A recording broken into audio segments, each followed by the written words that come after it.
Hello, everyone. Welcome back to the show.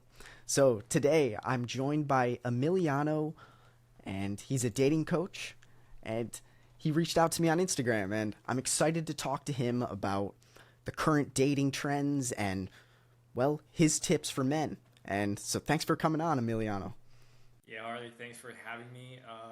It was very curious how I found you. Like, I literally found you on my For You page and on the Discovery page on Instagram, and I was like, all right, he's got some good stuff going on. So that you got into coaching recently as well. So I think it's awesome what you're doing. And like we talked about, it's all part of the same self improvement, uh, helping men become better, this journey that even you and I have been through as well. So yeah, glad to be here.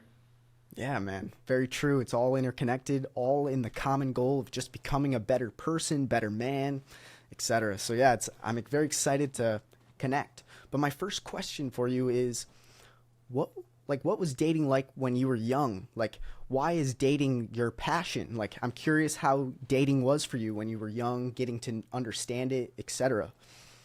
Yeah. So a little bit of context. I I always consider myself like a nerd, right? I was super focused, for example, in high school with with school, with homeworks, projects. I just wanted to, because that's how I raised, right? My parents were very traditional. I'm from Mexico, born and raised, and I grew up with this values and ideals of, well, I have to put in the work to be able to get into a good university, get a degree, and eventually have a good job, right? Because that's stability and all that. So, since I was raised in this very traditional way, not saying that it's bad at all. Actually, I think there's a lot of good things that I got out of it. Uh, but at the same time, for example, respecting people too much, being too polite, and just minding your own business, sometimes even taking it to the extreme, it can be kind of detrimental when it comes to relating with other people besides the professional or the platonic realm, especially when it comes to girls, right? So Mm.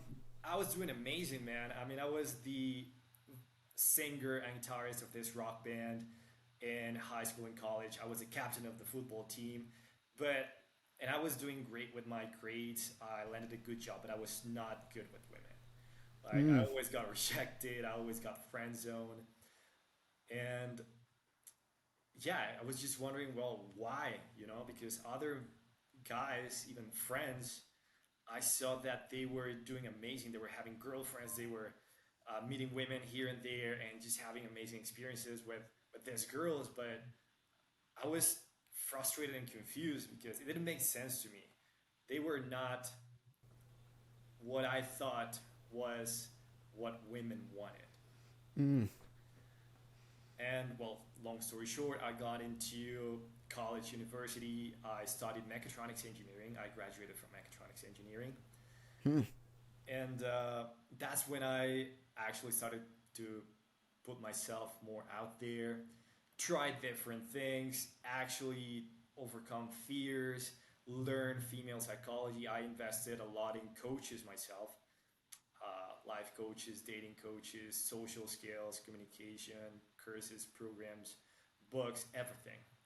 And then I got really good at it. It was amazing. I felt like I had this superpower, because I knew that if I saw a cute girl, if I saw an attractive woman, I was able to create that connection, to spark that interest, those emotions, that attraction. And then my friends started seeing that, and they were reaching out to me for advice on how to do it. They were like, dude, how are you doing that? And I showed them, I gave them a few tips, advices here and there, and it worked for them. It's like, dude, it's working. And that's when That's amazing. and that's when I got into the idea of, all right, then I can start charging for this. And ever since, I started that 4 years ago, and now it's very fulfilling. What was once something a problem, an issue that I went through, helping guys overcoming the same challenges that I face is very, very fulfilling. Clients happy here and there. Yeah, it's just amazing. Dang, that's an awesome story, man. Very, very, yeah, similar boat to me in a lot of ways. Like, kind of, I've never been the greatest with women growing up. I was always a nerd as well, like, always doing sports or working on my school, or like I'm in university now, but I never fully understood women, and I'm still trying to understand them in some sense. But I guess, yeah, you mentioned this idea of like you once had a perception of what women were, and now that perception is kind of shifted, and it's given you a confidence to now act a certain way in different scenarios. Is that kind of what you've seen? Like, what is the shift in perspective? What have you noticed about women, or like, what do you, yeah, how's your opinion shifted? Right. So you mentioned something very important that I want to emphasize, which is we're still learning. There's a lot of men out there, people in general, and coaches specifically that claim that they know everything. And I think that's a red flag, when trying to look for a mentor or someone to look up to. Because having that ego tell themselves, hey, like, this is all you know, this is all you need, and I'm the one that has every answer. I even tell that to my clients. I mean, they're getting absolutely amazing and outstanding results with women after going through my program. But it's something that I predicate as well, which is be aware of people that say that they know everything about it. I mean, I'm still learning. I'm still investing in myself. Totally. For example, last year I invested probably around like 10k, $10,000 in coaching programs, and I'm planning to do the same this year, even more. So this is a Heck very, yeah. yeah, this is an iterative process. You know, that's one thing. And about changing the perspective that I had, it was very difficult, man. It was so difficult at first because I thought that I could do it by myself. And I was like, oh, okay, so this is a skill like any other, like driving, like learning a new language, like mastering a sport, or learning to play guitar. Getting good with women is a skill that you can learn. Okay, so I started at first, right, watching these YouTube videos and just applying stuff here and there, but it was like shooting darts in the dark because I didn't know what I was aiming at, and I didn't know what I was doing right, what I was doing wrong. I had decent results here and there, but it was not something that I could predict, or it was not something that I was aware that I was doing even. So there was a lot of luck into that. So just putting that fear not only of trying new stuff, but also of investing in myself, because I thought that was super weird, super different, and that only losers do that. It was a big paradigm shift. And having someone, again, that has been through the same situations, through the same challenges, and that have the same goals, open your eyes in a way and help you see the world in a different way that you thought you could see it was huge. And I think that was the best or the most efficient way for me, just having that help of someone else. For sure. That's very true. Yeah, like I told you, I'm an engineer, so I'm very logical. Nice. Same, actually. I see numbers, I see processes, I see structures, which in a way, for example, has helped a lot of my clients because I put together a step by step process and what I call the attractive lifestyle formula. But when it comes to women, I thought that at first it was like that for them as well. I thought that asking questions and being very logical and having these conversations was going to lead to me having lots of dates, right? And meeting lots of women and just attracting them and having the same things that my friends were having. Turns out it's not like that. Women are, in general, right, on average, very different. There's obviously some exceptions. There are obviously some women that are perhaps a little bit more logical than some men, and some men that are a little bit more emotional than some women. But at the end of the day, the statistics show that women speak a very different language. And I'm not saying that one is better than the other. I'm just saying that it creates this problem of communication between men and women at times.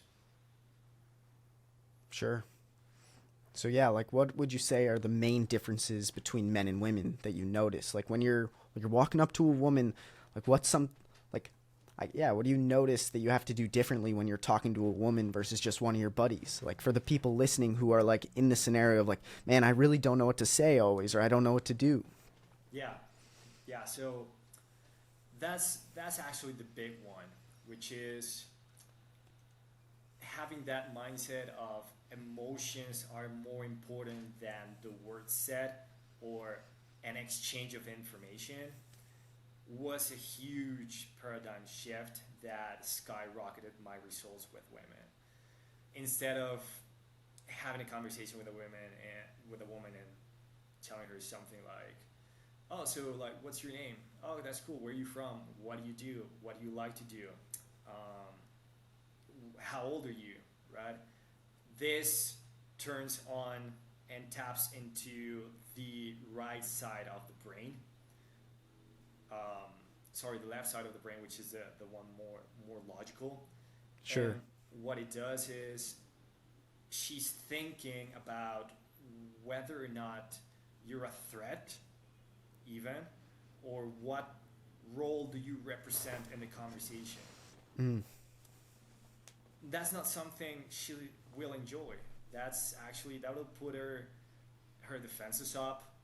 That'll trigger other areas of the brain that you don't want to. And it's not something that they even do consciously, but it's very subconscious. I mean, it's a natural trait. It's an evolutionary trait, which makes total sense, right? So when you're actually throwing yourself into the emotional realm, then she's not, rather than thinking, she's feeling, right? She's having fun. She's enjoying the interaction, the mm, conversation. And you're allowing yourself even to have more fun, to enjoy the conversation, the interaction. So it's a win-win situation, you know? sure. Yeah, it's well said.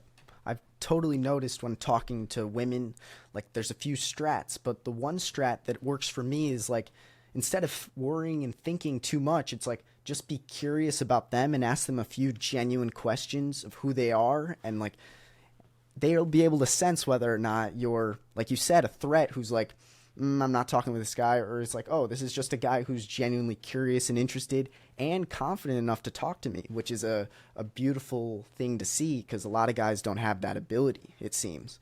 But Yeah, 100%.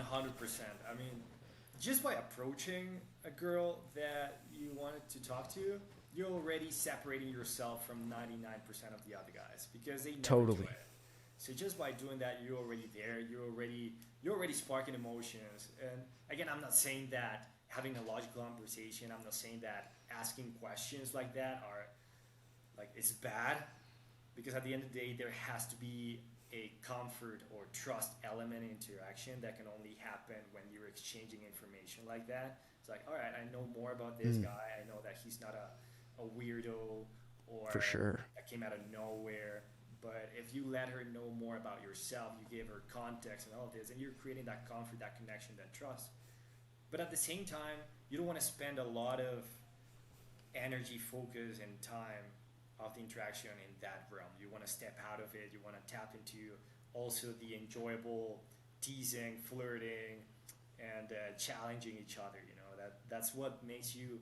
I mean, if you're already standing out from the 99% of the guys when you cold approach, just by doing that teasing, challenging, and flirting during a conversation, you're already in the top 0.111%, 0.1%. Sorry.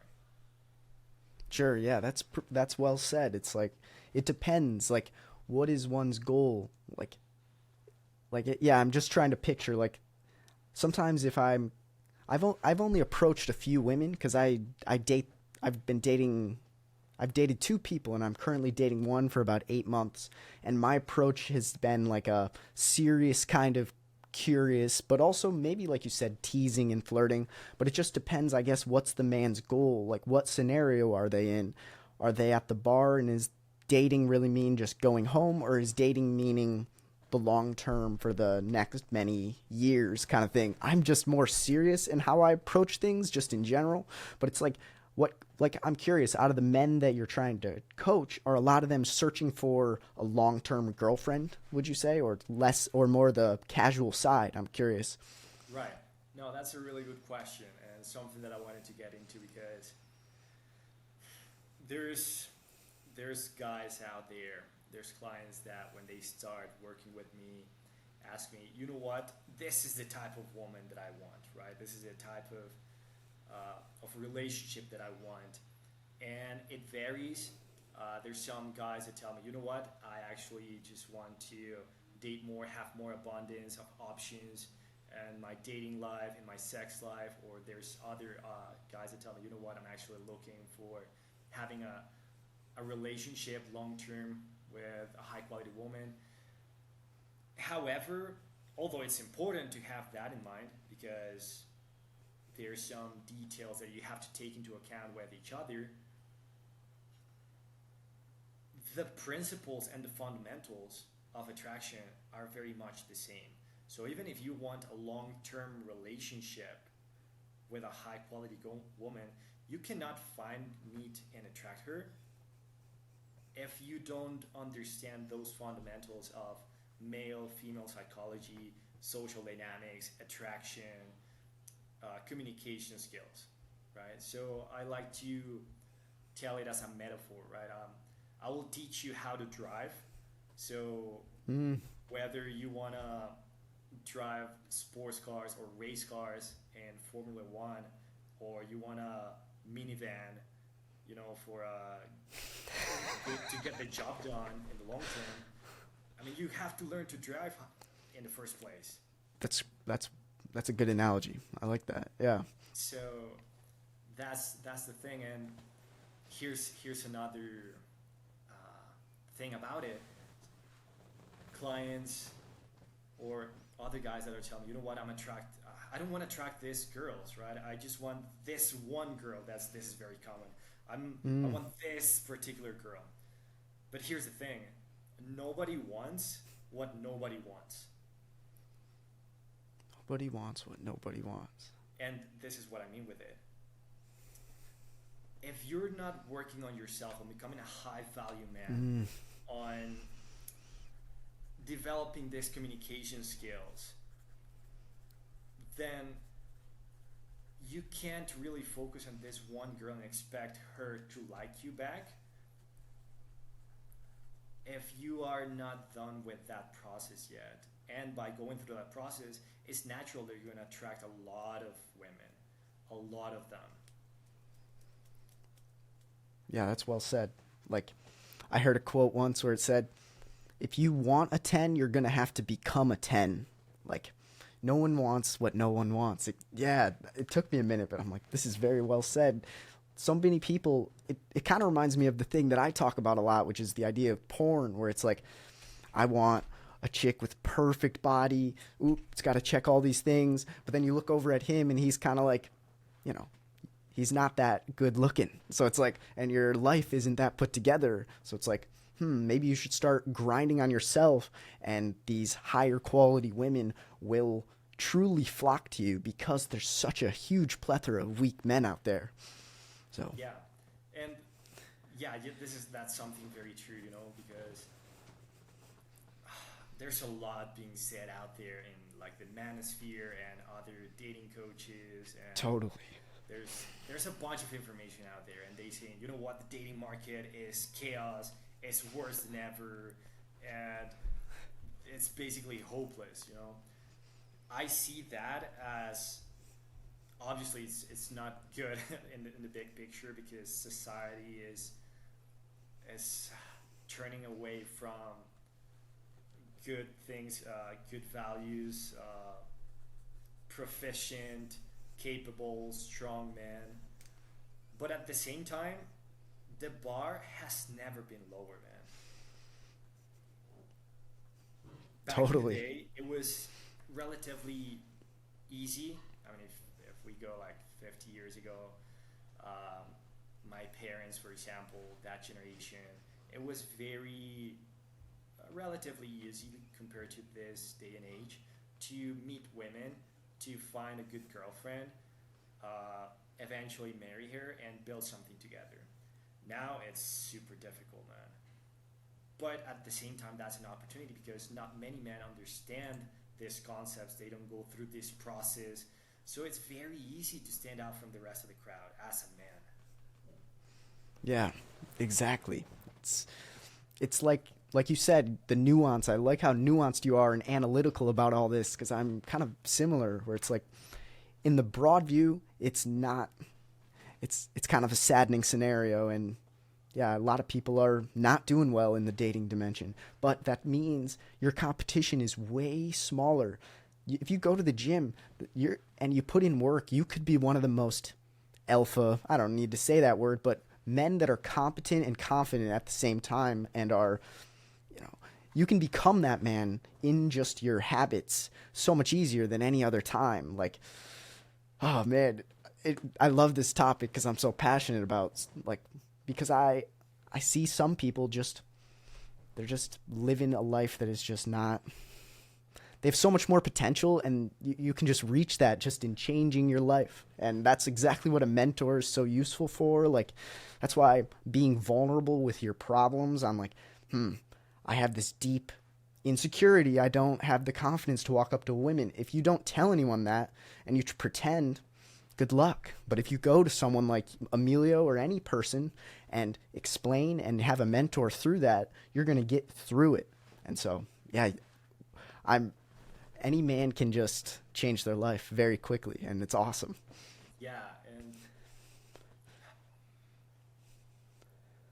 yeah, so this is sometimes what I tell my clients and other guys once they've already, of course, gone through the fundamentals of communication, attraction, all this stuff. But there comes a point when it's more difficult to not mess it up. Like your next challenge is just to not mess it up, because once you internalize all these concepts, these fundamentals of how to carry on a conversation, how to move the interaction forward, how to escalate, get her number, go out on dates and stuff, then it's not anymore about techniques or tactics. It's just more about that's when being yourself is Mm, the good advice, but not in the beginning. yes. Wow. Yeah, I like that. Because you can't fake anything and it won't be deep, but sometimes kind of just learning some psychology tricks about men and women to just get the first hook and then you can form the conversation. Yeah, it's true. I'm curious like what's the typical range of ages of men that work with you?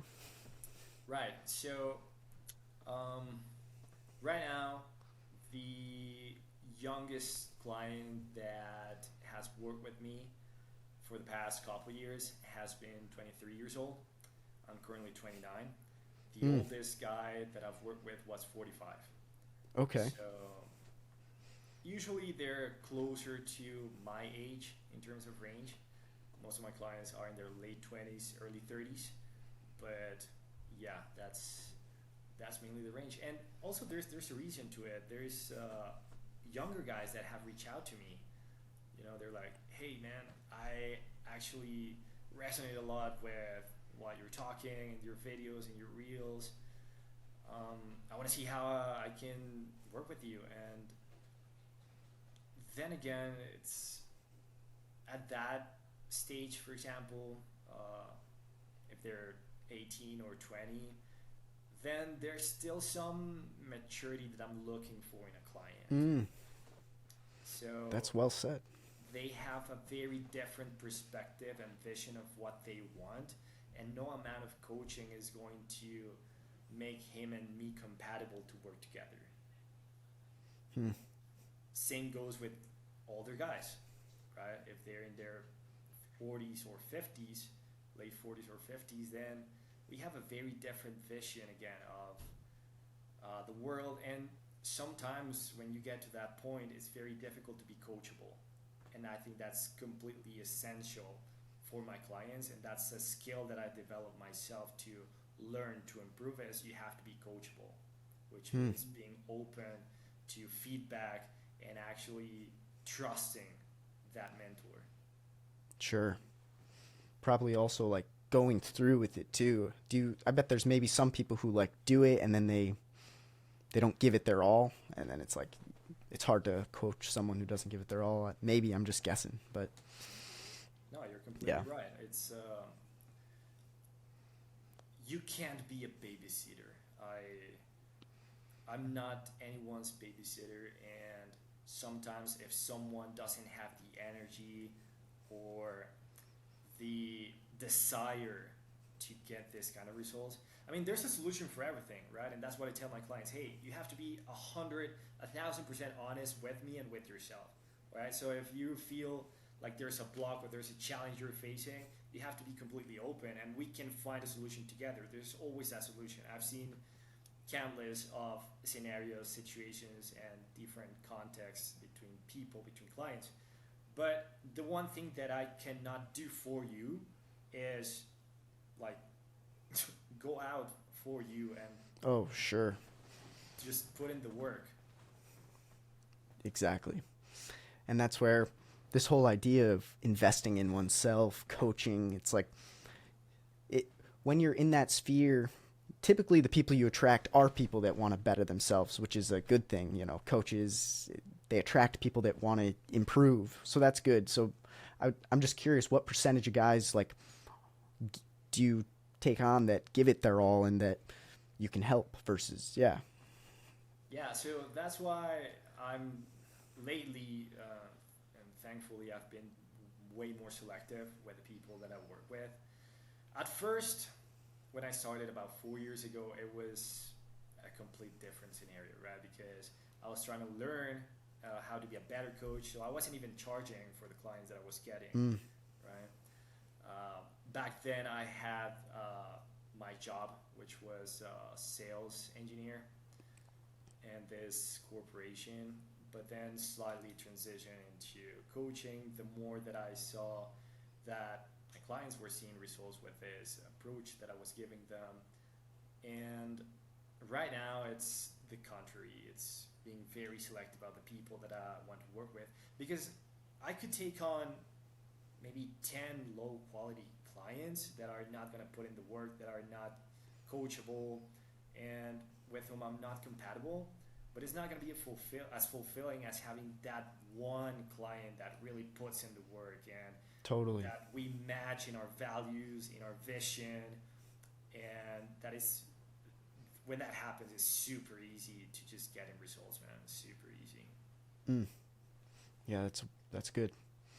And I'm curious your opinion on like, well, culture in the sense of so many people are on their phones. I always call it rectangles. Oh, everyone's on their rectangle, but either way, like people don't go out to the social events. People are staying on social media. They're on the dating apps, and there's less actual communication going on. Like, what's your opinion of all the dating apps? Like, I could totally see why going out and being confident into the real world could be a better strategy than just being on your phone and just learning how to press buttons into a phone. And it's like, that doesn't really teach you how to really communicate. But yeah, I'm curious your opinion on dating apps and the whole culture that's going on. Dude, I love that topic about phones, because it's I have, and I always say this, I have a love-hate relationship with social media and with phones, with technology. I have a love-hate relationship because it's definitely superficial. Like Instagram, TikTok, Facebook, it's superficial. It's not real Totally. most of the times, and it's like a facade that people are putting up, right? it impairs it has impaired younger generations to develop these communication skills, like you said, going out, meeting people, being more social. They don't have to, they don't need to. I mean, they're in their phones most of their time, and they're swiping on dating apps, and they're liking, scrolling on Instagram, TikTok. So it's this constant dopamine um, that they're getting, so they don't have this motivation to be social, to go out, to make new friends, to nurture Totally. their current relationships. Uh, so yeah, anyway, that's the problem with it. However, you can't ignore that it's an amazing and powerful tool if you know how Sure. to use it. What is Totally. social media specifically? I want to quickly talk about social media, Instagram specifically. I'll get into dating apps in a second, but Instagram is a very powerful tool, man. And when it comes to, we can talk about the business benefits that it has. It has helped me with my business, with my outreach as well. But specifically with dating, there's a principle called passive attraction. What passive attraction is, allows you to not put in as much work or as much energy into attracting someone, for example, in a conversation, but rather create this aura and this energy where people see you and they're just drawn to you naturally and subconsciously. So, for example, I approach a girl, right, on the street, in a bar, in a shopping mall, coffee shop, whatever. I'm going to spend what, like 15, 20 minutes in a conversation interaction with her. And cool, I could get her number and something like that. But if I exchange numbers with her, then I'm just a number for her after we say goodbye. Mm. Whereas if I exchange Instagrams with her, then I'm more than just a number in name. I'm the guy that likes to hang out with friends, that is social, that likes to work out, that plays guitar, that has a cool job, that likes to travel, that works something on himself, that walks his dog. Whatever thing you've got going on, you can communicate it on social media and on Instagram specifically, and it's going to create this passive attraction effect, which allows you to attract people, to at least spark interest in women without you constantly hitting them up or texting them even. Sure. Yeah. Yeah, it's true. And like, yeah, I see what you mean. I thought you might have meant like where you're passive about it, like you don't necessarily care whether or not it's going to work out. You're kind of passive. You're not so invested that you seem desperate, but this is a good I see what you mean by passive, meaning like they might see you if you put yourself out there, they it's like advertisement for you in some sense. So it's like kind of like passive income but passive attraction, but also like when you're having the conversation, maybe instead of seeming desperate, I'm sure you cover this topic all the time of like, instead of walking up and like, oh, please, I was wondering. And it's like, no, you're like, you seem apathetic, but also genuine. I don't know. Like, I'm curious your thoughts on that. Like the passive and not seeming to not give a fuck kind of attitude, if you know what Yeah, I mean. yeah. So there's that, and to get more into what is dating apps as well. This is something, by the way, that I cover with my clients, in which we do Instagram mastery, Instagram and dating apps mastery. So they can even use Instagram as their dating app. I think Instagram is the best dating app out there, Sure. because girls that are not on dating apps, that are not on Tinder, Bumble, Hinge, they are on Instagram. Mm-hmm. So creating a good profile, we go through that, but only and only after we have gone through the in-person interaction mastery first, right? Because that's when you can actually learn again the fundamentals. You go through scenarios and situations and challenges that will help you develop better connections, deep, meaningful relationships with women, whether it's girlfriend, friends with benefits, whether it's whatever it is. It's easier to go through that in person, because you could have 20 matches, but if you go out on dates with them, then they're eventually going to realize that you don't have that confidence, that you don't have that value, that you know how to communicate when you have a date with them, right? So that's why we go through that Instagram and dating app mastery only after the in-person interactions. So I have nothing against dating apps, but Yeah. it's definitely a cope for a lot of men that are scared of approaching women, that are fearful, that are nervous of these in-person interactions. So it's a double-edged sword. If you're just relying on dating apps, what I would suggest is delete them. Delete them immediately. If you have not mastered the art of cold approach, which I think is a cheat code, if you haven't mastered the art of creating genuine, meaningful, deep connections with attractive women that you meet anywhere, I think that should be your starting point. And if you haven't gone through that, then you shouldn't be using dating apps at all. But once you've gone through that, then dating apps, I mean, it's as easy as it can get, because you already know how to interact with women. The same principles apply on texting, how to spark attraction, emotion, connection, trust, comfort, and all these principles. So it only makes sense to transition into Instagram, social media, and dating apps, because you're going to be way more efficient. You've already put in the work, and you're basically putting it into auto mode.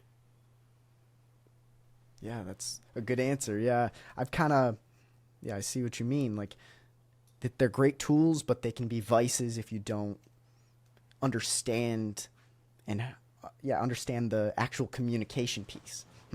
Well said. Good answer. Like, I don't mean to cut you off each time, but that was a great nuanced answer. But yeah, I'm curious your opinion on the whole. I heard you say a video about like negative inflection, positive inflection. It's like that other word, passive, or just, I don't know. What, like, explain that, and why do you think that works on women, this, instead of requesting, being more assertive? Yeah. So yeah, that's something different. So there's the active attraction and passive attraction. And what I mean with that is what I talked about, right? Which is putting in the time and the effort to purposely and actively try to create attraction with a woman in a conversation, versus using social media or advertising yourself, right? But yeah, so assertiveness, it comes back to this masculine energy projection, right? And communication has three channels. The first one that everybody focuses on is verbal communication, basically the words that you're using, which, interestingly enough, is the one that is the least important. I'm not saying it's not important, because it actually is, and mastering verbal communication is something that you should as well. But the two other elements to communication are tonality and your body language. So that's why I emphasize a lot of work on body language and tonality with my clients, because those are the ones that have predominance over the words that you're using, or over verbal language. So in tonality, there's this concept called inflection of your voice, right? So a lot of guys, if they're feeling nervous, actually anyone, if they're feeling nervous, they will tend to have an upward inflection of their voice. And it creates this question-like phrasing of what they're saying. So, for example, if I go up to a girl and I say, "Hey, excuse me, what is your name? Nice to meet you. My name is Emiliano." I'm ending it on the high pitch, right? So it's as if I'm asking permission for her. Hey, like, my name is Emiliano. Like, I'm asking if my name is Emiliano. It doesn't make sense. And it's, I mean, again, it's understandable because you're feeling nervous. Yeah. It's not something you can control if you haven't at least been self-aware of what you're doing right there.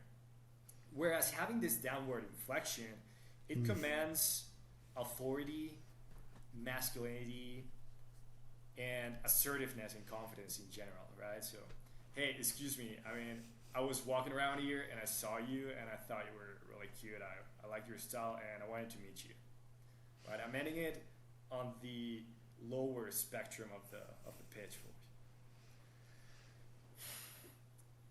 and this also involves what is called mirror neurons. We all have these mirror neurons in our brain, which is an evolutionary trait. So we tend to emulate or act according to how other people are feeling. So if we're feeling nervous, she's gonna feel nervous. It's evolutionary. I mean, think about it. Back in the day, we were always aware of threats or opportunities. And if something represented a threat or people were nervous around us or they were fearful about something, it means that there's something out there that we should be careful about. Whereas if we're portraying confidence and assertiveness and calm and being grounded, then it's going to be very easy for her. It's subconscious. It's completely subconscious that she's going to feel at ease. She's going to feel calm. She's going to be like, all right, this guy, I can trust him. And the best way to convey that calm, assertiveness, and confidence is with the inflection of your voice. That's really well said. You ended on a lower note, almost as if instead of asking permission, you're like, what's the right word? Having authority in the conversation, saying what you want and advocating for yourself. And yeah, I really like what you said about those mirror neurons, where I didn't even really think of that. When you said that, I was like, wow, that makes so much sense. Where I remember occasions where I just go up and I'm truly nervous, and then like the conversation never went as deep, even with men too, like not just women, but just in general, and it just doesn't go as well versus when you're calm, collected, and you can advocate for what you want and be your true self. The conversation just goes to a deeper level. That's really interesting. And I'm curious also, like you said, body language too. Like what are some tips in the body language dimension? Like where should you be looking? Like what should your stance be like? I'm just guessing, like, stand up with your shoulders back and kind of confident. I'm just trying to guess. Yeah, I'm curious what your answer is for the body language part. Right. So the body language, which is the most important actually of the three elements of communication. So it's verbal communication, then tonality, and then body language, the one that has most predominance when conveying a message, right? So you want to balance it out, and this goes for everything actually, even verbal communication, the topics that you were talking about, the words that you're using, and even on the inflection of your emotionality, you want to balance it out. You don't just want to stick to one of the two extremes, right? So there's a lot of guys that will be fidgeting with their hands, or that they will convey this nervousness in a different manner, and you can see them, you can sense it. Women are absolutely experts at picking up how someone else is feeling. This is something that I also like to say about game communication skills and just understanding psychology and social dynamics. I think women have the upper hand, and we're using this to get on their level because they're experts at picking up how you're feeling, at understanding the real you beneath any facade or any smoke wall that you may put up, So body language, no fidgeting, no having your hands in front of your chest. Your chest is a very vulnerable area. Again, evolutionary speaking, it's where you have the most vital organs in your body. So we tend to cover it up when we feel nervous, when we feel that there's a threat. So if you're at a bar and you have a drink and you just put it like this in front of your chest, like you're covering it up, then again, subconsciously they're gonna think, okay, this guy is feeling nervous, is feeling fearful, right? But if you like just own your space, and if you expand, you're not afraid of using your hands to point at things, and yeah, just using your space and being able to, of course, even reach out for things, they're gonna see that you're more confident, that you're more calm, that you're not afraid to use your body to express yourself, to communicate yourself. Because the other extreme is where guys just look like soldiers. They have their hands to their sides, but they do not do anything with them. Mm-hmm. You know, it just looks weird, and it looks like they're too stiff, and well, it's not comfortable either. So I guess in short, the answer is balance it out. You don't want to fidget, you don't want to cover yourself, but at the same time, you don't want to just be like a soldier, super stiff. You know, Sure. use your Yeah, keep space. going. Use your space. Be comfortable with using your hands to express yourself. And yeah, another one, and this is very common as well, is where we put our hands in our pockets, right, in our pants. I don't know who made it popular. Maybe models, maybe photos we see on Instagram, and we think it's cool. I don't like putting my hands in my pockets because, again, you're covering yourself instead of harnessing all the potential that using your hands has. So, and this is something very subtle and it's a small detail, but at the end of the day, that's what's most important, the details. If you put your hands in your pockets, you're hiding your hands, and she's not going to know whether or not you have something threatening in your pockets. It sounds stupid, but again, they're not thinking consciously about it. It's like, I don't know where his hands are. I can't see it. Therefore, I'm not sure if I should be scared right now or if I should be cautious, careful with this guy. So that's why I'm not a big fan of having my hands in my pockets. Yeah, that's so interesting. I love how you bring evolution into this whole thing because I think that's such a smart route to go. It's like it's hardwired into us in a way that even the women that you might be trying to go impress or meet don't even realize it, but if you're able to understand it, it's like you are now, like you said, on their level of emotional intelligence, social cues. I find that really, man, this is very cool. And I'm curious, like, the opinion of eye contact. Like, I know on this, like, it's hard to make perfect eye contact, camera, monitor, but, like, in person, it's like, there's probably a ratio of, like, trying to keep as much eye contact as possible is probably a good idea, but maybe not too much that you're staring into their soul. But I'm curious what you mention on or talk about in regards to the eye contact. Right.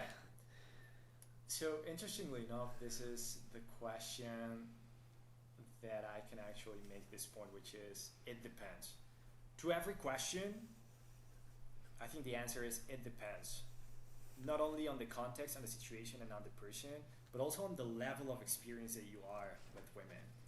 So for someone that is a beginner, I would tell him keep eye contact as much as possible because more often than not, they feel very uncomfortable with eye contact and they're going to be the first ones looking away, which is a sign of being submissive, right? And that's not what you want to communicate with a woman. But if you're more advanced or even intermediate when it comes to women, then I would tell you to calibrate, to balance it out and understand how she's feeling in that particular moment. If she's being receptive, if she's responding positively to your thesis, to your challenges, to like this vibe going on, you're flowing, then by all means, go for it and keep eye contact and have this strong look on your face, like cheeky even. It's super seductive, attractive, and it's very playful. I love that. Love when that happens. But if you feel like she's not just in that at that point yet, maybe she's uncomfortable and you notice that she's pulling back and you haven't created that much of a vibe or trust with her yet, then the best thing is to not come off as too dominant, because that's going to be more intimidating for her. Right? So again, the answer is it depends not only on the context and the situation, but also what level you're at. If you feel like that's a sticking point for you, and if you think that that's something you should be working on, then keep eye contact as much as possible, just to ingrain it in yourself that it's okay and that nothing happens if you do it, and you're going to see your results improve. But it comes to a point where that's no longer what works. There's a phrase that I learned from one of my mentors back in the day, which goes, "What got you here won't get you there." I'm going to repeat that. What got you here won't get you there. Because sure, you've mastered perhaps tonality, and then body language, and then eye contact. But it comes to a point in which that's not enough to go the next step and to have access to really the high quality women that you're looking to get into a relationship with.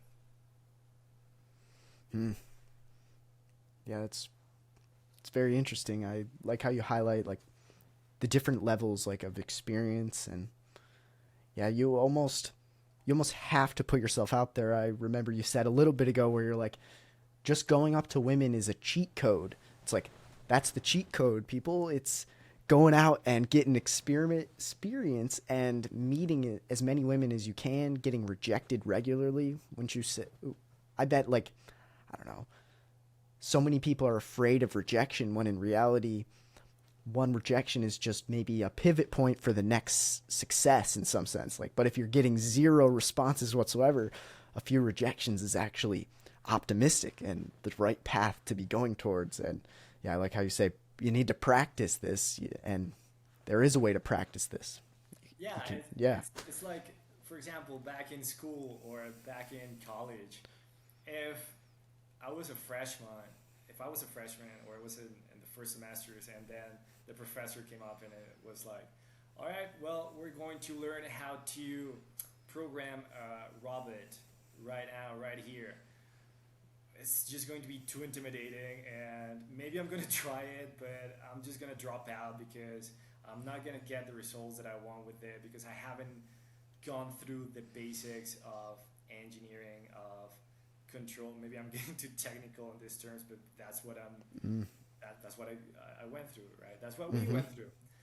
But it's the same principle, and it applies to everything. I mean, if you're learning how to play guitar and then you're like, all right, I'm going to learn this fucking solo of Metallica, then it's going to be very difficult if you haven't learned basic chords yet. Yeah, exactly. So when it comes to women, you have to understand your level of experience. Otherwise, you're going to create frustrations and you're going to get overwhelmed and you're just going to drop out. Yeah.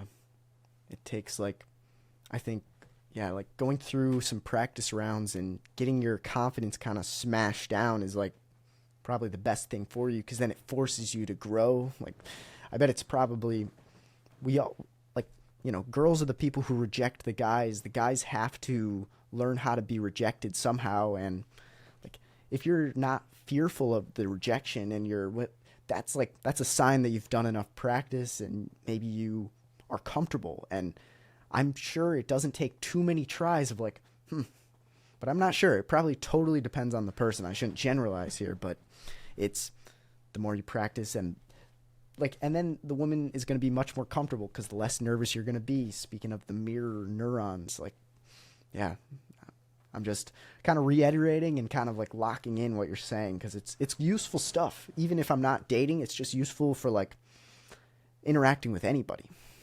Right. And here's another thing. You mentioned something very important that I want to emphasize, which is you don't want to generalize. And it applies to people, to men trying to learn social communication skills, dating. that's why I'm not a big fan of books, of YouTube videos, social media content. Sure, you can get tips here and there, but a book, a video doesn't understand what goals you have, what values you have, what challenges you're facing, and won't give you feedback on what you're doing right and what you're doing wrong. So I've been told, hey man, you should put out like a book or a lot more long format video content. I'm not a content creator. My job is to get my clients results, and that can only be achieved through one-on-one personalized feedback after we have understood what are the challenges, what are the goals, what are the values. Hmm. Yeah, that's good. Yeah, I like that. It's yeah. I kind of lost my train of thought for some reason, but yeah, it's Yeah, I mean, at the end of the day, it's what it's it's all about understanding and being very self-aware of where you are at right now, where you're trying to get, and making that conscious decision of this is my goal and this is what I'm going to achieve no matter what. yeah. Yeah, it's like having that vision, having that shared vision like you're saying. And so yeah, that's interesting. I'm trying to strike the balance of how much content to make, how much to just help. And yeah, it's because it's almost like you almost have to put your content out to start the growth, but the best way to help someone is to help someone, and the best way to receive help is to go to a helper. But yeah, it's interesting thinking from a coach's perspective. But yeah, I want to also ask you on another topic real quick, if you don't mind, which is like testosterone levels in men. Like you might have heard of like the dropping levels of people might be less confident, people are eating worse foods, they're in worse shape. But I want to talk specifically on the ice bath. Just real quick story, like, well, just to explain kind of why I do what I do. I've watched porn since I was pretty young, and I think that had to do with some of my reasonings for not being confident, because when you watch porn and jerk off by yourself, your testosterone drops. But, the food you eat and the kind of clothes you wear, there's so many tons of factors for testosterone. But one thing I found to be truly useful has been hitting an ice bath and also not jerking off and not releasing, and having that combination just truly it turned me into an insanely different person. About a year ago, I was just like assertive. I didn't give a crap. I was just, instead of like nervous, shy, it's just like it changed my confidence because my testosterone level was so much higher. And I'm curious what you think of all that. Yeah, so it's definitely a thing. You know, we've seen the statistics, right, where we've seen the drop of average testosterone levels in men nowadays. I don't want to get into specific numbers because I don't want to remember. I don't remember, but well, I'm not a doctor, right? I'm rather an expert on dating and communication skills. So thinking or seeing it from that perspective, something that I work with my clients are habits, right? Mm. In the first early stages. And the reason is this: you can't be liked by others if you don't like yourself first. That's a very fundamental principle. And if you have crappy habits, if you're watching porn, if you're masturbating, if you're not eating correctly, if you have a crappy sleep schedule, or if you're not working out, then it's going to be very difficult for you to start liking yourself. And funny enough, I include into this habit tracking that I do with my clients cold showers. So not necessarily ice baths, but cold showers. Sure, Cold sure. showers. What I like about them, again, I've been doing that for a few years now. Also, when I started working with my first coaches that encouraged me to start doing cold showers, is you're training your prefrontal cortex. And the prefrontal cortex of the brain is the one responsible for that discipline to face challenges head first instead of letting that little voice in your head tell you to back down, right? So you're basically setting the foundations to expose yourself to uncomfortable situations, whether it's a cold shower, whether it's giving a presentation, whether it's talking and approaching that cute girl that you saw, whether it's, I don't know, starting your business or applying for a promotion or whatever it is. It's all about that prefrontal cortex, sacrificing the now for the future. Yeah, it's very interesting.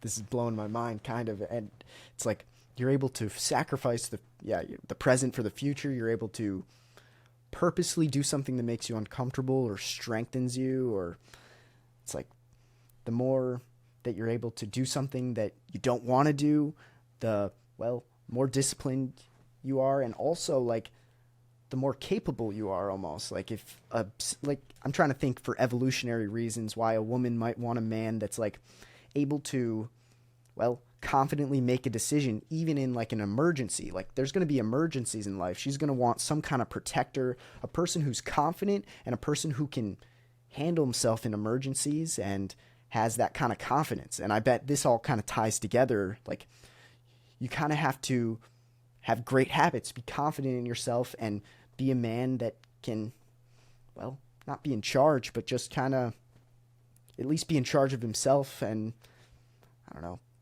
orient himself in a productive way, good and bad scenario, I guess. Yeah. Right, and in part, yeah, that's definitely testosterone, and I do believe that that's a huge problem in today's society. I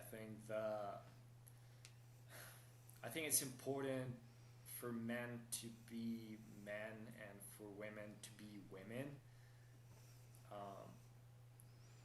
And in part is that there's a lot of reasons why we've seen that drop of T levels, and then nowadays there's porn, there's sedentarism. Like right now, more than ever, our jobs don't require us to go out and put in physical effort into it, which is why I think going to the gym or having a physical activity, a workout of some sort is very important as well.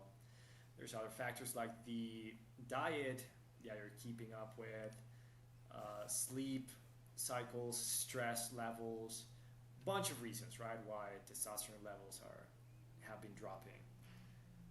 But yeah, coming back to your point, just the fact that, obviously that testosterone level is going to be directly or indirectly associated with how good you're feeling about yourself, right? Because that hormone controls, again, I'm no doctor to be quoted on this, but I've read the bibliography and references, and that hormone at the end of the day controls how we function as men on a lot of areas. Our immune system, our muscle and bone tissues, our brain functioning. And when we're stable and when we're on optimal levels in that, then it's a no-brainer to act confidently, decisively, have that leadership, communicate more effectively to other people. And that's overseen a lot by men because that's what women are intrinsically and naturally attracted to, whether they admit it or not. Having a woman that can take the decisions, that can lead, that can handle stressful situations and keep himself calm and grounded, it's basically like porn for women in real life. You know, it triggers this evolutionary trait. This is how we are hardwired. Man, that's really interesting. Yeah, like a woman's fantasy is almost a man that can, be emotionally intelligent, understand her, and also protect her, provide for her. I'm just trying to maybe my view of it, but yeah, it's very Very interesting. And take Keep going. charge. Take charge at the end of the day, you know? So um, if we go into the psychology part of it, well, it's not fun. It's not going to be fun for a woman to be with a man that is already tamed or that is already in her pocket, right? So imagine this. Imagine you're in college. Imagine you're in university and you got two subjects and there's this professor that is super easy to pass his tests and you don't have to put in any work, right? You know you're gonna ace that subject. But then there's the other one that you know is super difficult and fails everyone. But guess what? You passed with a decent note. Which one you're gonna value the most? The Mm. first one or the second one? The second one, obviously, because you had to put in the work, because you know you deserve it now, because you had to go through hardships and you feel more fulfilled and satisfied with the end result. Whereas in the first one, sure, you might have gotten a higher grade, a higher note, but you didn't do anything to deserve it. It's very similar with social dynamics. It's very similar with how attraction works with women. So if you're already in her pocket, if she already knows that she can have you at any time, and if she already knows that you like her and you're attracted to her without her doing anything, then it's not going to be challenging for her. But if you display these traits of leadership, sure, interested. I'm not saying don't compliment her. I'm not saying don't be interested in her, because otherwise nothing's going to work.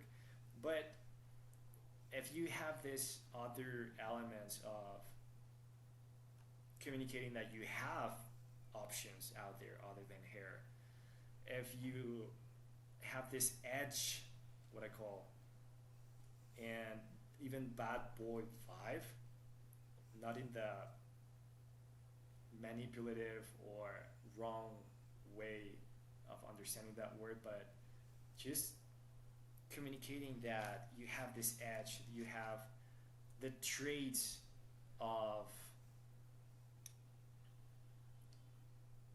what is difficult to tame. It's going to be way more fun for her to be involved in this courtship game, in this playful tease and vibe Mm. during the early stages of the relationship. Yeah, it's like you almost need to find a wrestling partner, maybe. Each gender needs to find someone that they can feel as if they can verbally, tonally, body languagely, wrestle with. I'm just trying to put the pieces together of like, you don't want a guy who's just kind of, she can easily kind of walk all over him and he's just kind of bends over. It's like that's just not gonna maybe stimulate her that much. And yeah, like I wonder like if that's where the friend zone comes in, where it's like, well, you're just kind of you're the nice guy, you're not the using the bad boy reference, being the nice, friendly guy who's agreeable, upward tonality, and just kind of he's just nice. He's nice, but she'd never she'd never do anything else besides call you nice. Yeah, Yeah. exactly. Dude, that's a whole topic of conversation, man. I could go on that for hours. But for example, that's another mistake that guys made and that I made myself. So maybe focusing too much on my career, on hitting the gym. And sure, I'm not saying don't do that. I think that's amazing. I think that's something that you should do, right? Be career driven, hit your goals, uh, work out, and all this stuff. But if we don't understand this type of principles and fundamentals that come along with social dynamics and attraction, then you're setting up yourself to failure, because that's not the only way to attract women. Imagine that you're guys tell me that first I need to be making seven figures a year, right? First of all, it's a very long term goal, right? And chances are maybe you get there, maybe you don't get there, but by the time you get there, you would have already missed a lot of opportunities to be with women, to have these fun experiences with them. So you're just setting up yourself to failure. It's like you're this 40-year-old man or even 35-year-old man that is maybe has his finances under control and is mature enough in his profession or even his personal life. But when it comes to dating and women, he's a kid because he hasn't had any experience whatsoever. So when he gets with women, women are going to see that that 30-year-old guy is a kid, is a child when it comes to experience with women. And what women don't want is a child. Mm-mm. Yeah, totally. It's it you yeah, I'm just trying to think what to say. It's like you can't I don't know what to say exactly, but I don't know why I keep getting lost in my notes. I don't know why, but the friend zone and just this whole idea of like having a woman that doesn't fully respect you and you don't respect her, and like it's all like you're not evenly yoked because either A, you haven't worked on yourself, or B, she hasn't. And yeah, I'm just trying to think, like, you don't want to just focus on one or two things about yourself, whether that's career, like you're saying, like you work till you're 40 and then you're just so single axiomed, or it's like, I don't know. I'm just trying to like give advice to myself, almost like try your best to just get good at these things and be well rounded as a person. And like you're saying, like yourself so that other people will like you. And like, I don't know. Let's get Don't, into friend yeah. zone for a second. Let's get into friend zone. Quick story, and this is something personal, man. But that's one of the that was one of the points in my life where I made a 180, and it was one of the reasons why I decided to go this way with my career, with starting my business and helping guys, coaching guys with their dating lives and getting the girls, the women that they wanted. I was in high school and I had this girl and she was my friend and I was just, dude, infatuated with her. Uh, it was crazy, man. I really, really liked her, but I didn't know how to turn that friendship into something more, you know. So, and it was weird. So I eventually gather up the courage and I talk to her and I tell her, you know what, I like you. I've been liking you for the past couple years and I want to turn this into something more. So I dropped that bomb onto her. Needless to say, it didn't work because that rarely does. That actually never works. But I didn't know that back then, right? I was clueless on how that worked. So she rejected me and I was crushed. And that's where I developed, and I'm not proud to say this, man, but it was a very dark point in my life where I felt frustrated and I didn't want to assume responsibility. I was a kid, so I didn't want to assume responsibility for what happened, and I blamed it on her. And thank God I did not stay like that because that was going to be victimizing oneself is just a recipe for failure in life. So I started understanding that it was not her fault, that she was not wrong for rejecting me. I was the one that was at fault, you know. And it was not until I assumed responsibility and understood why she acted the way she acted and why I acted the way I acted that I was setting those foundations for dating success in the near future, right? So, well, just wanted to share that quick experience because um, I think a lot of guys stay stuck into the women are the problem. And if they don't see me for who Mm. I am, then that's their loss.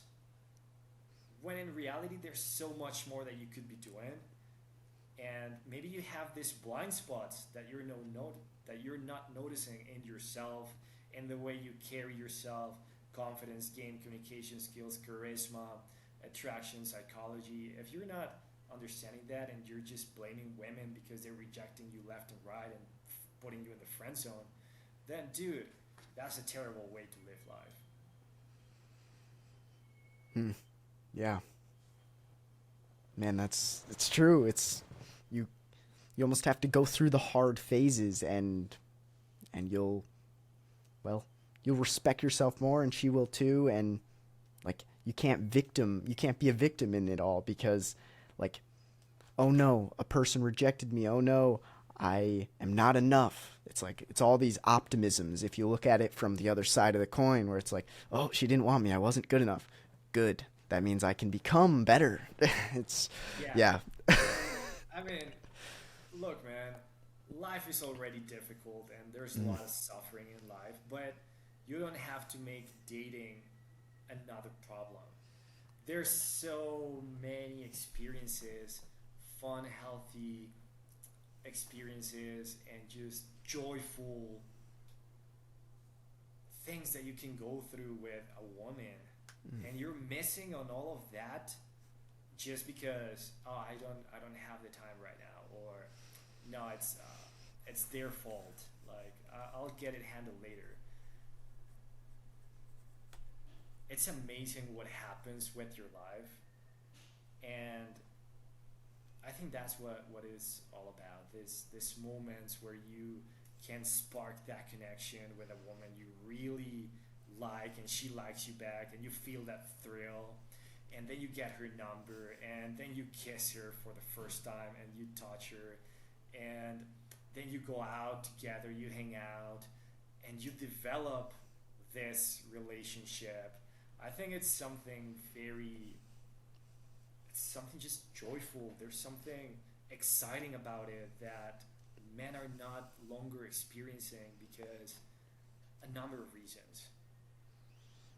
Yeah, it's probably like one of the most beautiful things the earth has to offer in regards to like the way you feel. And yeah, I totally agree, man. Like, I feel like our culture sometimes pushes a little bit too much in the, I call it hustle porn, where it's like grind, grind, grind, be successful, put your head down, wait till you're 30. And it's kind of like, I like what you're saying, where it's like, there's, you got to have some balance here, because you're going to miss out on these experiences, and these could be some of the most deep, most meaningful experiences.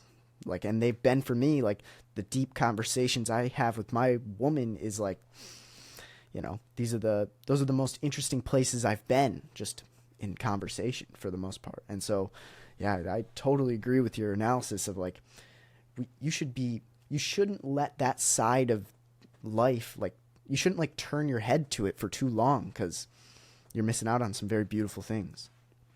Yeah, it's like you want to wait until you have, I don't know, 40 or 50, and your penis is not performing as good as it was in the first place, or women in your age range are no longer available. Like, what are you waiting for? Totally, man. Yeah. Yeah, I guess, hmm, like, what advice would you give to, well, it's hard to give general advice to all kinds of different ages, but like, to a person, he's a male who's kind of lonely, what advice would you say to him? Like, if he were to take his first step, where should he go? Should he reach out to someone? Should he just go out and try? Like, what would you recommend to some guy who's lonely and wants to feel these beautiful experiences that he hears us talking about? Right. So the first thing is you're not alone in this. Okay? You're not the first guy that is feeling that way, and you're not going to be the last one. I've been through that. And I think everyone at some point has been through that. So I don't want to get like dark and convey this message of hopelessness, because that's not the point either, right? First of all, you're not alone in this. And second, just take it one step at a time. Like, you don't have to, if I want to hike a mountain, I'm not going to see the top, right, from the starting point. I'm going to see it as one step at a time. And of course, there's going to be moments in where I'm going to slip, and maybe I have to get back up after I fell. So don't compare yourself to other people. Sure, aim high, set goals, be willing to thrive and to go through the suffering. But at the same time, set realistic goals. And it comes back to understanding and being self aware and self conscious about where you're at right now in the journey. So if you haven't had any type of date or interaction or conversation with a girl, then put yourself out there. Go to more events. Interact with more people. Right? Then you're gonna use that as the bar. That's where you set the bar now, and that's the minimum that you have to do next. Right? Then, all right, start talking to girls. You don't have to get their numbers, you don't have to be flirty about it, but at least get those interactions and those social reps in, right? So it's a process, and understanding where you're at in that moment is going to be super helpful to know what the next step is. Yeah, it's really, yeah, I like that.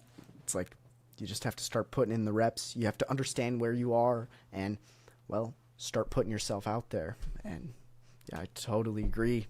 It's too easy to just be on your phone, be on your screens, you know, people, but you almost have to do the harder thing and just get out there.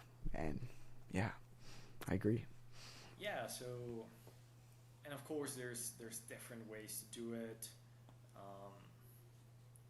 But if you set a goal that is too easy to achieve, then, and if you do that repeatedly over a long period of time, then you're just gonna feel apathic. Yeah, just like you're not achieving anything at all. But there's the other extreme as well, where you're setting goals that are way too high and that are too intimidating, and you're just gonna get overwhelmed. Right? So finding a balance in those goals is essential for progress. Right? Maybe you have to start with taking cold showers. Maybe you have to start with meditating 2 minutes every morning. And if that's the point you're at, excellent. Boom. Go Keep for going. it. Exactly. But for example, I already have clients that are at the different stage, and their goal, for example, next time is to get a number or to have an instant date when approaching a girl, right? Or to establish, to be efficient at establishing expectations with a girl in their relationship, or escalating, going in for the kiss, right? So just being self-aware of where you are at the moment. And sure, anyone that tells you that they've done it by themselves is lying. So whether you got help in some way or another, you can't go through this life by yourself. There is a lot of talk about becoming independent and having this independence as a man or even as a woman, but that's not the last stage. Sure, you have to become independent after being dependent, but there's one last stage, which is called interdependence, right? And it's where you understand that you cannot go through this life by yourself, but that there's people out there in whom you can rely and get help from, right? I think for me, coaching is one of the most efficient ways to go from point A to point B, because it means having personalized feedback from someone that has already been through that journey and that understands those challenges and those goals. Totally, man. Yeah, I agree. You have to be willing to be humble enough to say that you're not good enough, and be, well, vulnerable enough to be honest about that with someone. And yeah, like if you're not uncomfortable having that conversation and bringing it up and taking that step, you're never going to get through the uncomfortableness of walking up to a woman, getting to know her. And yeah, I fully agree. It's like sometimes the best thing to do is just to take the leap and to make a decision. And yeah, I agree. But yeah, man. Yeah, it's like if I mean, if you're sick, you go to the doctor. If you have a case, you go to a lawyer. If you want to invest, you go to a stockbroker, right? Imagine trying all that by yourself. So if you want to be successful at anything, then you gotta go to the right people and listen to their advice. Not your neighbor, not your classmate, not strangers, not a friend even. I love my friends, I love my family, but I'm not gonna get advice from my dad on how to start a company because he has never done that. Mm, I'm gonna listen to him on other stuff, right? totally. So if I want to be successful with women and how to establish fun and healthy relationships with women in the most efficient way possible, then I'm gonna go and listen to someone who has already been through that. It's true. It's very true. And yeah, well, thanks, man, for coming on. It's been a true pleasure. I've really gotten to know you, your program, and just your values and why you do what you do and how you do it. And I'm very excited to keep this conversation going. So thanks so much for coming on, man. Yeah, Harley, I appreciate it. Glad to be here. Amazing to meet you, and yeah, thank you so much. Yeah. For anyone listening, Attractive Lifestyle Mentoring on Instagram. And his name's Emiliano. And what's your last name one more time? Lopez, Emiliano Lopez. Emiliano Lopez. Awesome. Yeah, man. Check him out. And I am sure to probably have him on again to talk other topics. Thanks, man, for coming on. Looking forward to it. Thanks, Harley.